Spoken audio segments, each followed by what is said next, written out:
بلکہ حضور علیہ السلام کی حدیث ہے، فرمایا تم میں سے بہتر وہ ہے جو تم میں سے قرآن کو سیکھے اور سکھائے۔ فرمایا سب سے بہتر وہ ہے جو قرآن کو سیکھے اور سکھائے۔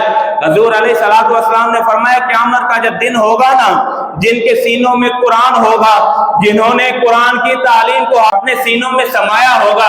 ایک تو اور حدیث ہے نا کہ ماہر القرآن ہے، جو قرآن کے ماہر ہوں گے، فرمایا کہ وہ اللہ رب العزت کے فرشتوں کے ساتھ ہوں گے۔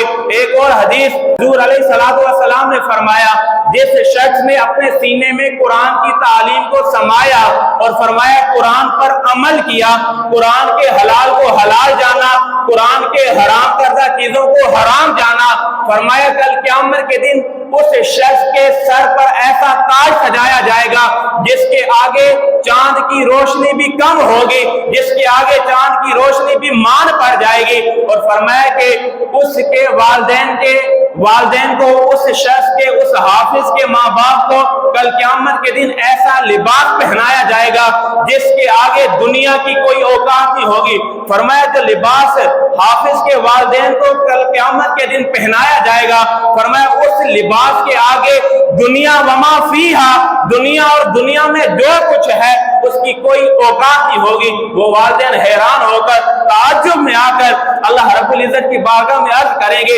یا رب العالمین یہ لباس کس چیز کا انعام ہے، یہ کس طرح ہمیں عنایت ہوا ہے؟ تو اللہ رب العزت کی طرف سے آواز آئے گی، منادی ندا دے گا یہ لباس تمہیں اس لیے پہنایا گیا ہے، یہ لباس تمہیں اس وجہ سے عطا کیا گیا ہے کہ تم نے دنیا میں اپنی اولاد کو قرآن کی تعلیم پر لگایا تھا، ان کو تعلیم حاصل کروائی تھی، اس وجہ سے آج تمہیں جنتی لباس پہنایا گیا ہے۔ اور حضور علیہ السلام نے فرمایا کہ جس نے قل هو اللہ احد پڑھا، حضرت ابو ہریرہ فرماتے ہیں کہ ایک شخص نے سورہ اخلاص پڑھی، قل هو اللہ احد مکمل پڑھی، تو حضور علیہ السلام نے فرمایا واجبت۔ تو صحابی عرض کرتے ہیں میں نے عرض کیا کیا واجب ہو گیا؟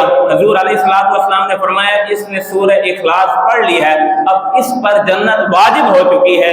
جو اخلاص کے ساتھ سورہ اخلاص کو پڑھے اللہ رب العزت اس پر جنت واجب کر دیتا ہے۔ لیکن افسوس اس بات کا ہے ہمیں قرآن کی معانی اور مفہوم کا ہی نہیں پتا۔ قرآن اتنی شفقتوں، اتنی برکتوں والی کتاب ہے۔